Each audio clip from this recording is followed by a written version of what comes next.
Bom dia, boa tarde, boa noite. Bem-vindos a mais uma edição de Pedro e Cora, que, como você sabe, toda sexta-feira, toda terça-feira, no canal de YouTube do Meio e, claro, na sua plataforma favorita de podcasts.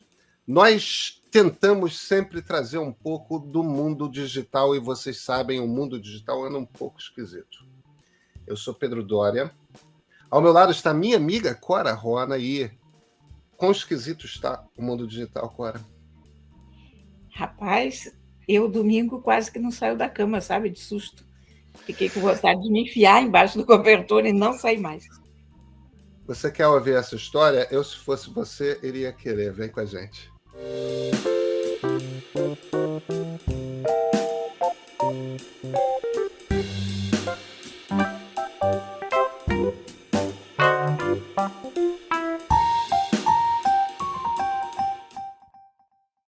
Cora Roney, você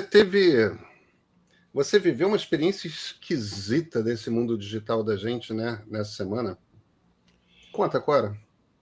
Então, você imagina, domingo. Domingo é aquele dia que a gente fica na cama mais um tempo, Oh. Gatos ao meu redor. Eu acordo, o que é a minha rotina? A primeira coisa que eu faço é olhar o meu telefone para ver se tem alguma mensagem importante, enfim. Aí abro o WhatsApp, tem um áudio de um sujeito dizendo que ele depositou R$ 3 na minha conta pelo Pix, mas que ele se enganou, então que eu devolva o Pix para ele, porque só eu posso devolver, ele não pode cancelar. E, na mesma hora eu achei que isso era golpe. Porque Eu acharia. porque o que a gente mais tem ouvido é falar em golpe de Pix. Bloqueei, não era um número que eu conhecesse, bloqueei, continuei vendo os meus recados normalmente, depois eu li o e-mail. Aí eu fui ver outras notícias, puxei alguns links do e-mail, inclusive, para ler e tal. E aí, daqui a pouco, entra por um outro número, que eu também não conhecia, um segundo áudio desse mesmo cara. E me esculhambando no nível master. A coisa mais agressiva. Vamos tocar a gravação? Vamos tocar a gravação e bipando, né, Cora? Porque Não é certas publicado. palavras tipo, para que dar toda a agressividade para as pessoas? Mas, Bruno, toca o áudio. Sua velha safada, filha da p. Tu me bloqueou por causa de R$ 3? Tá passando fome, mané. Vou mandar mais 3 pra tu. Tomar. Fia. Velha filha da p. Tá bem velhinha pra esse tipo de safadeza. Então você vê que esse cara está enfurecido, né? Eu suponho. Eu fiquei em choque, sabe? A gente não está acostumado. Eu estou até acostumada a ler coisas igualmente agressivas, porque as pessoas não são exatamente carinhosas na internet. Mas o áudio tem uma força que você diz: epa, que diabo está acontecendo aqui? Então, eu que planejava ficar na minha cama, aproveitando aquele finzinho ali da manhã, eu acordei na mesma hora, né? Entrei na minha conta do banco, de fato tinha R$ 3 lá. Tinha o nome dele, que não é um nome comum. Então, eu dei uma busca nesse nome, eu consegui descobrir que o cara é de Duque de Caxias. E eu poderia ter descoberto muitas coisas, CPF, carteira de identidade, o que for, mas eu teria que pagar. Isso é um site de busca, você tem que pagar R$ 34,50 pelas informações. Eu disse, poxa, meu dinheiro não nasce em árvore para eu pagar R$ 34 para saber os dados de um vagabundo. E aí respondi para ele dizendo, olha, você não se identificou, você não disse em que circunstâncias conseguiu o meu número, você não disse nada, eu achei, bloqueei você, porque eu achei que era um golpe de Pix. E devolvi o dinheiro dele, os R$ 3. Ato contínuo, esse cara manda um outro áudio. Meu anjo, porque eu ia mandar R$ 3 para um colega, Eu nunca tinha usado esse aplicativo dentro do WhatsApp. E aí me enganei, o número dele é quase igual ao teu. E foi só isso. E pronto. E eu me dei conta que realmente foi só isso. Que eu tinha sido vítima de uma agressão, de uma violência, porque nem toda violência é uma coisa que escorre sangue ou se troca um tapa, qualquer coisa assim. Eu tinha sido vítima de uma violência enorme porque esse sujeito usou o Pix errado. Porque quando ele digitou o número do colega, apareceu o logotipo do Bradesco, e aí ele perguntou para o colega, é Bradesco? Aí o cara disse, é. E ele mandou para mim, que também tem o conta lá. E só depois que ele mandou é que ele viu o meu nome, e aí viu a minha foto no WhatsApp, de onde ele deduziu que eu não sou uma pessoa jovem. Você tem até essa coisa do ageísmo, né? Do cara me chamar de velha, coisa que de fato eu sou, mas de uma forma pejorativa. E, enfim, e eu fiquei pensando muito nisso, sabe? Porque o que me ocorreu é que o que aconteceu aqui, esse domingo, foi só um telefonema errado. Foi como antigamente a gente ligava para alguém no telefone e você ligava o número errado. E havia uma cordialidade antigamente, uma educação, que aqui totalmente não se viu. Muitas vezes eu liguei errado e recebi ligações erradas que acabavam rendendo conversas simpáticas. Era aquela coisa típica carioca, né? Alguém ligou errado, ou não sei o quê, já foi à praia, enfim, qualquer bobagem. Enfim, eu estou chocada com isso, sabe?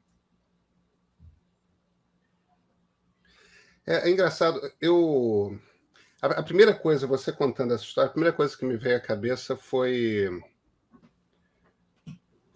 eu não sei se você assistiu ao vivo o Oscar, o momento Vi. do tapa do Will Smith, né?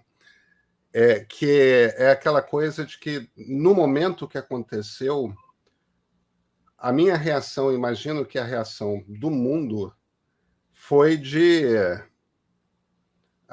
isso é combinado, isso faz parte do show. Até porque o tapa parece um tapa cenográfico, né? Eu lembro de quando eu fiz escola de ator, que tinha uma coisa ali mesmo de você, a pessoa que vai levar um tapa fica de frente, você que vai dar o tapa fica na frente dela, de forma que o público não vê. Então, quem vai levar o tapa faz assim, e assim, e o outro, só que não chega. Parecia um tapa cinematográfico. E, no entanto, era só alguém que decidiu que podia, na frente de centenas de milhões de pessoas no mundo assistindo, agredir fisicamente outra pessoa. Tipo, ele se sentiu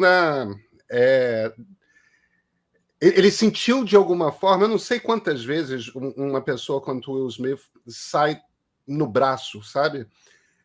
Cara, eu não lembro de ter brigado fisicamente depois dos 7 anos de idade, sabe? Depois dos 8 anos de idade, eu não lembro de ter tido uma briga física com ninguém. Aula de karatê que eu fiz na adolescência não vale.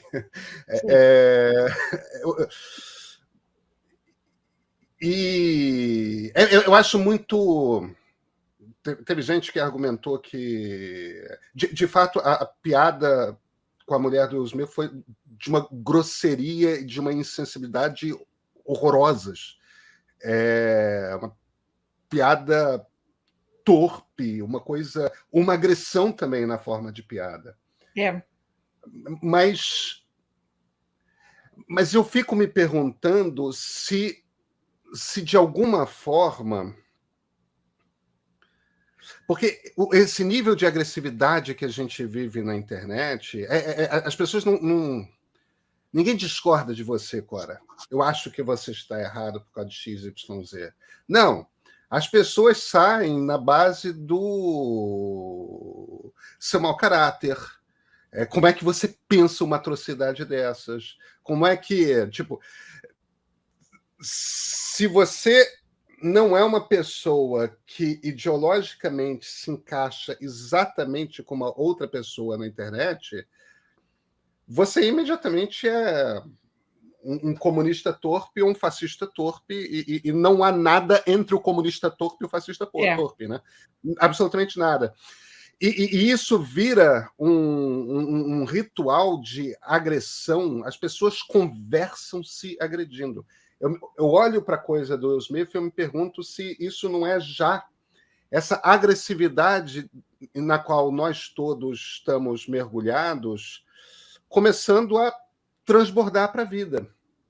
Porque isso que aconteceu com você é literalmente essa...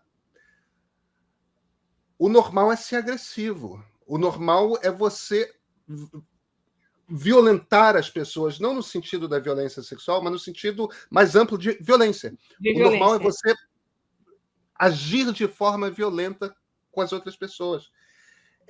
É muito esquisito o ambiente em que a gente está submerso. Mas é o que está acontecendo, né? Eu fiquei muito chocada porque por uma série de coisas, sim, pelo teor do áudio, mas toda a circunstância em volta. Porque você vê, o cara manda um Pix de R$3. Por quê? Porque ele estava testando o aplicativo que ele não conhecia. Portanto, é uma quantia que ele pode perder. Então, ele faz esse Pix, ele erra o Pix. Ele pede a uma pessoa que ele não conhece para devolver o Pix. Até aqui, tudo ok. A pessoa do outro lado bloqueia. Qual é a tua reação? A pessoa bloqueou, ok, perdi esses R$3, whatever. Ele se dá o trabalho de achar um segundo celular. E aí, liga com aquela exclamação. Como se R$3 justificassem uma... Aliás, não há dinheiro que justifique uma agressividade desse calibre, mas eu entendo se o cara tivesse depositado todo o salário dele, se ele tivesse acabado de vender o carro e depositou errado, o cara fica completamente desorientado, descombobilado. Ok, desequilibra. Mas R$3 não desequilibram ninguém. Ou não deveriam desequilibrar ninguém. As pessoas que... É claro que a gente vive num país em que a miséria está voltando, né? Mas não são pessoas que têm celular e passam Pix. Pois é, isso que eu ia dizer.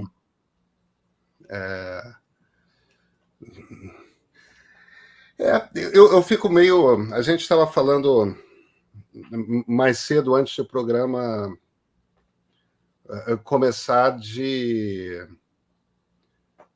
de 5 anos para cá, tanto eu quanto você perdemos amigos, né? Porque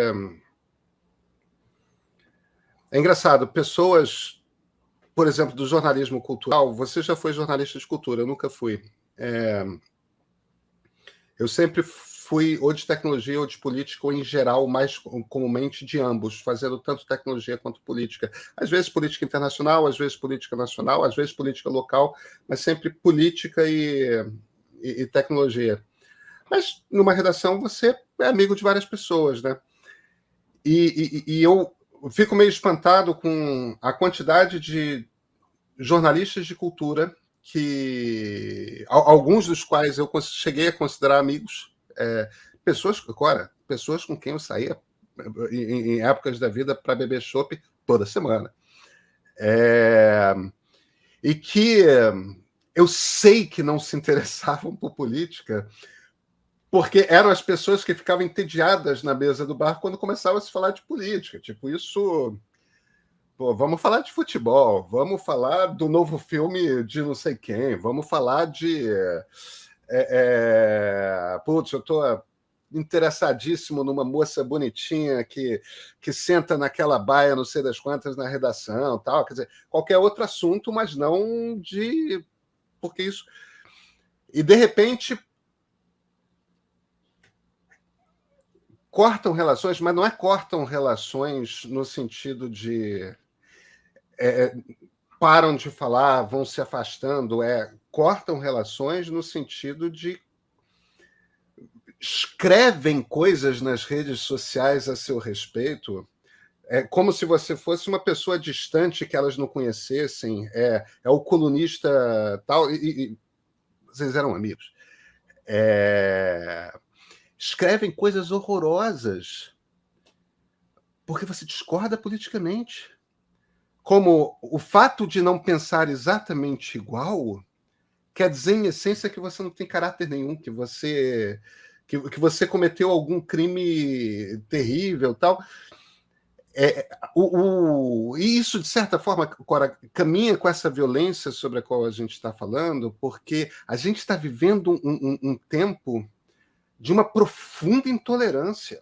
É uma profunda intolerância que a gente... A tolerância à diferença em todos os espectros políticos, claro, na extrema-direita a intolerância é tanto ideológica, pessoas que pensam diferente, como anti-LGBTQIA+, é anti-mulher, é misógino pra cacete, né? Agora, do outro lado também, você tem uma intolerância de formas diferentes de pensar, que é uma coisa horrorosa. A diferença é que a gente nunca conheceu ninguém de extrema-direita, eu acho, sabe? Eu fico pensando nisso, e eu não tenho nenhuma pessoa que seja minha amiga próxima, direta, eu tenho pais de alguns amigos que são bolsonaristas, e mesmo assim não bolsonaristas convictos, votaram no Bolsonaro porque queriam se livrar do PT, mas não tinha a menor ideia quem era o Bolsonaro, não é aquele bolsonarista raiz.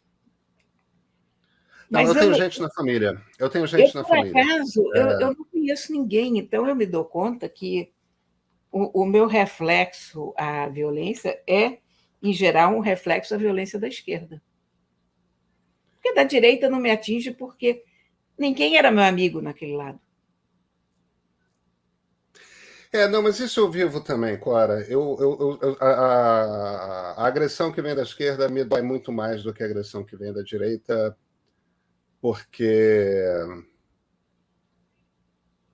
nós somos jornalistas, né? Então, é um ambiente em que pessoas de direita mesmo, são muito mais raros. É muito difícil você ser uma pessoa, um jornalista e ser conservador. Porque, pela natureza da profissão, você lida com o sofrimento humano de uma tal forma e lida com a diversidade humana de uma tal forma que você ser, de fato, uma pessoa conservadora é quase que incompatível com ser jornalista. Né? Então, você tem socialistas, você tem liberais, você tem... toda a gama de tons de cinza e multicores que existe entre o socialismo e o liberalismo. Agora, conservadorismo é muito... a gente, de fato, convive menos. E talvez seja por isso que nos dói menos. Como a gente... E talvez não seja nem a coisa de ser a agressão que vem da esquerda, que são os amigos que a gente tinha, né? Mas eu vou voltar para esse um cara que eu não sei quem é. Eu sei o nome do cara, mas eu sei onde ele mora, mas eu não tenho a menor ideia do que ele faz. E eu não tinha a menor ideia do que estava acontecendo quando eu ouvi o que ele mandou, porque eu levei um tempo, eu estava acordando, né? Então eu levei um tempo até processar e entender o que estava acontecendo. Então, o que eu tinha ali era uma ameaça de um sujeito que diz que vai puxar a minha localização. E eu fiquei pensando, denuncio isso à delegacia de crimes de internet? E eu aí fiquei pensando, ainda não. Porque quando você faz uma denúncia, você também vira, de uma certa maneira, escravo daquilo, né? Você tem que lidar com aquele fato várias vezes. Você tem que voltar à delegacia, você tem que depor, você tem que. Enfim, a coisa fica te perseguindo. Você, você fica conectado à coisa. E eu pensei, digo, não, vamos ver o que diabos é isso que está acontecendo. Eu poderia ter ligado para a delegacia, poderia ter dado uma queixa, ter feito um BO. Esse BO certamente seria investigado, porque o cara estava fazendo uma ameaça real de buscar a minha localização. Então, no mínimo, eu daria uma dor de cabeça para ele. Mas para quê também, né? Porque o que eu percebi depois é que aquilo é um cara, é uma vítima da violência como todos nós, no fundo, né? Porque para um cara ficar tão transtornado porque mandou um pix errado e foi bloqueado, esse cara não pode estar bem. Sei lá, Cora. Eu fiz 2 denúncias nos últimos anos à Delegacia de Crimes de Internet por causa de ameaças, e eram ameaças à vida, e uma das pessoas foi presa.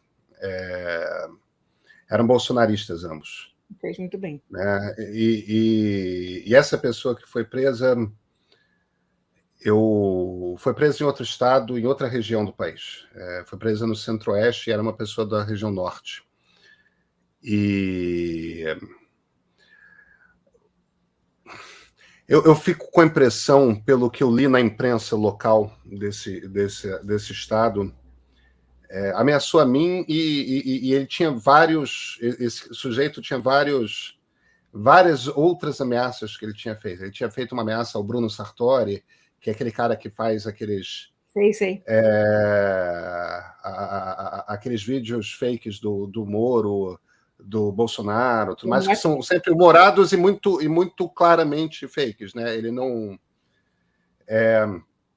Tinha feito também uma deputada petista, uma deputada estadual petista de outro estado, tal. Tinha uma coleção de pessoas a quem esse cara tinha ameaçado de morte, mensagens bastante agressivas. Eu fiquei com a impressão de que era um cara pelo que eu li, que era um cara com uma doença mental. Não era apenas um bolsonarista agressivo, era também uma pessoa com alguma perturbação mental. Não tenho a mais vaga ideia se é alguém que seria capaz de cumprir a ameaça. Não tenho como saber. Mas é muito esquisito porque, Cora, a gente está na internet desde a década de 1980, tanto eu quanto você. E algo aconteceu muito recentemente para cá, porque isso não é da natureza do mundo digital. E, no entanto, no mundo digital começou um tipo de agressividade que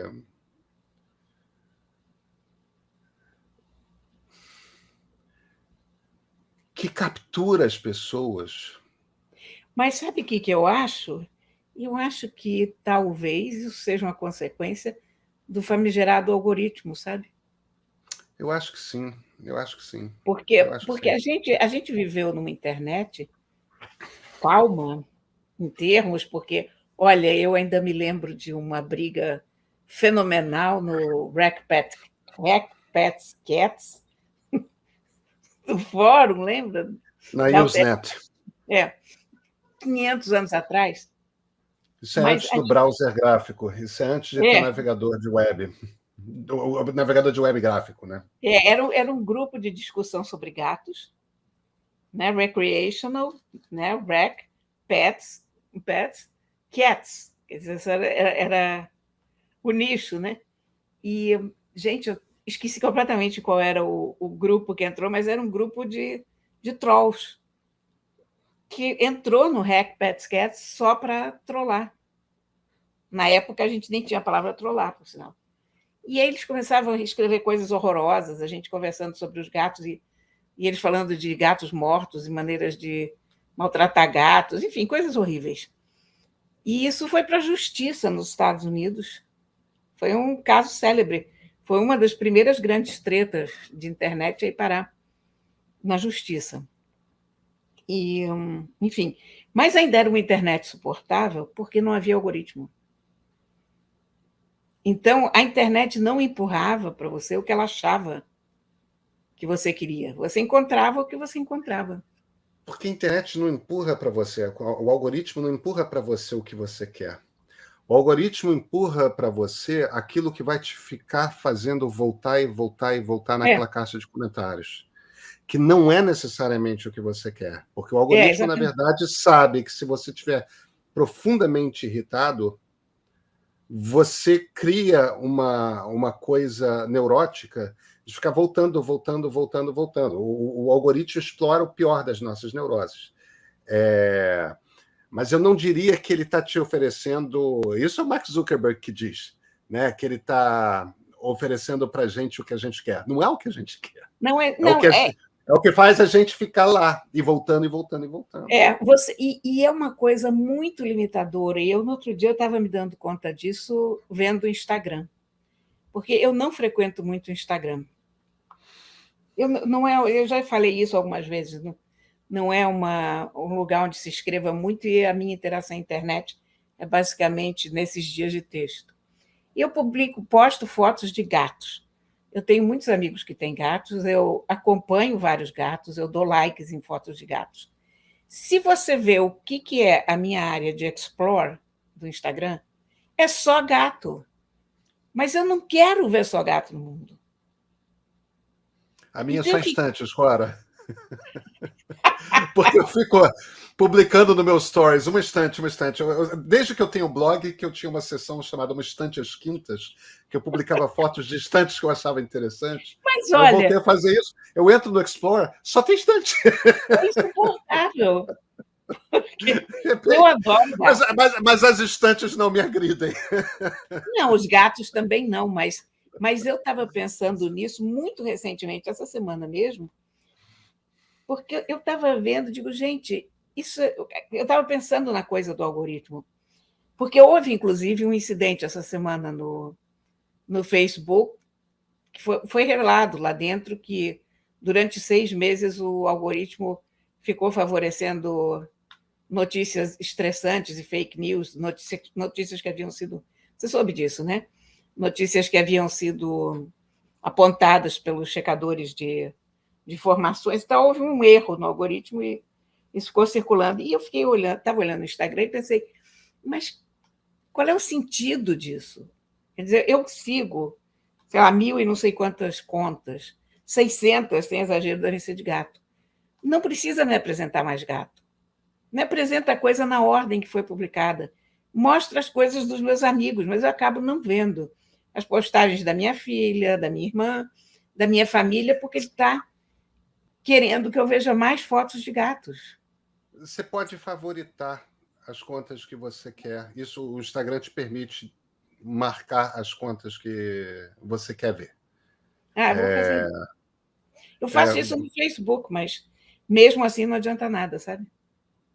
No Facebook ele não me bota só coisas de gatos, mas eu tenho que ir ativamente, apesar da minha filha estar marcada como família e favorita e tal, eu tenho que ir à conta da Bia se eu quiser ver o que está acontecendo lá. Sabe, eu estava pensando em uma coisa que aconteceu hoje, né? Esse é o programa de sexta-feira, mas a gente gravou na quinta-feira, e quinta-feira foi esse dia louco, né? Que começou com João Dória fora da campanha presidencial e Sérgio Moro dentro, e terminou com o Sérgio Moro fora da campanha presidencial e o João Dória dentro. Né? E eu fui lendo todos os nossos colegas jornalistas que cobrem política, que têm informação exclusiva, e ao mesmo tempo conversando por Zap com fontes minhas. E num determinado momento, mais ou menos no final da manhã, começou a ficar muito claro que era tanta gente dizendo que o Sérgio Moro ia pular fora e ser candidato a deputado federal por São Paulo, que começou a ficar claro isso, né? Aí eu escrevi isso. Olha, uma das coisas no Twitter. Uma das coisas que vai acontecer é que o Sérgio Moro vai ser candidato. O Sérgio Moro está fora da... E eu não era o único que está escrevendo isso, não. Outras pessoas já tinham escrito muito antes de mim. Eu já tinha lido colegas e minha apuração estava meio que confirmando aquilo que já estava meio que ficando óbvio. Mas a quantidade de moristas que começaram os lavajatistas lá começaram a me atacar tipo, a torcida dessas pessoas é inacreditável. E coisas assim, só um comunista como você pode, claro, que nessas horas sou comunista, né? Sim, claro. Só um comunista como você pode achar que um candidato com não sei quantos milhões de votos garantidos vai sair da corrida, tudo mais. Gente, eu não estou torcendo por nada, não. Eu estou informando a vocês o que está acontecendo. Isto não é uma torcida, isso não é o que eu quero ou o que eu deixo de querer, isso não é nada, isso é uma informação. Entendeu? O problema é que você começa a explicar, mas não entra na cabeça das pessoas. Não, você está torcendo. É muito...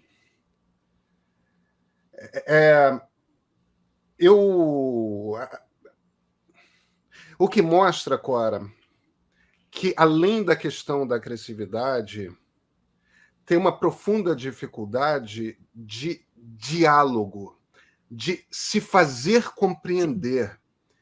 E eu juro que eu não acho que eu escreva mal. Eu acho que eu sei usar palavras para... Tipo, eu sou profissionalmente treinado a usar palavras para me fazer compreender. Então, poucas coisas eu não sei fazer conta, Cora. Tem muita coisa que eu não sei fazer. Conta eu não sei fazer. Eu me atrapalho com conta de somar. Entende? Mas... é porque as pessoas já estão dispostas a entender de uma determinada forma, elas não param para... É como se você não refletisse sobre o que você lê, você simplesmente saísse reagindo. É um ambiente de uma... Todos nós nos emocionamos e somos movidos em grande parte pelas nossas emoções e pelas nossas neuroses. Eu sou um freudiano completo, não acho que sejamos bichos racionais ou qualquer coisa do tipo. Não tenho nenhum tipo de ilusão assim, mas raciocinamos também, né? É um pouco como se houvesse algum tipo de emburrecimento e a parte racional descesse a níveis mínimos. Sim. E a emocional simplesmente pegasse... E todo mundo está com o cérebro do lagarto lá, né? Aquela coisa de você estar reagindo em legítima defesa o tempo todo. Aí a gente volta para o Will Smith, a gente volta para esse cara que te deixou essa mensagem. Ele simplesmente partiu do princípio no bloqueio, ele não parou para pensar. Ele simplesmente... Essa velha está me agredindo. Eu ele vou não retomar. sabe pensar, quer dizer, porque ele, o primeiro áudio que ele mandou, ele não sabia explicar o que tinha acontecido. A tal ponto ele não sabia que eu bloqueei imediatamente. Quer dizer, que tempos, hein, meu amigo? Mas será que ele não sabe pensar ou será que a gente está simplesmente não pensando? Eu não sei, tem que tempos, Cora? É isso, que tempos. A frase essencial é essa. Que tempos. Cora, nos vemos na terça? Sim, senhor, com mensagens mais agradáveis. Eu espero. Por favor.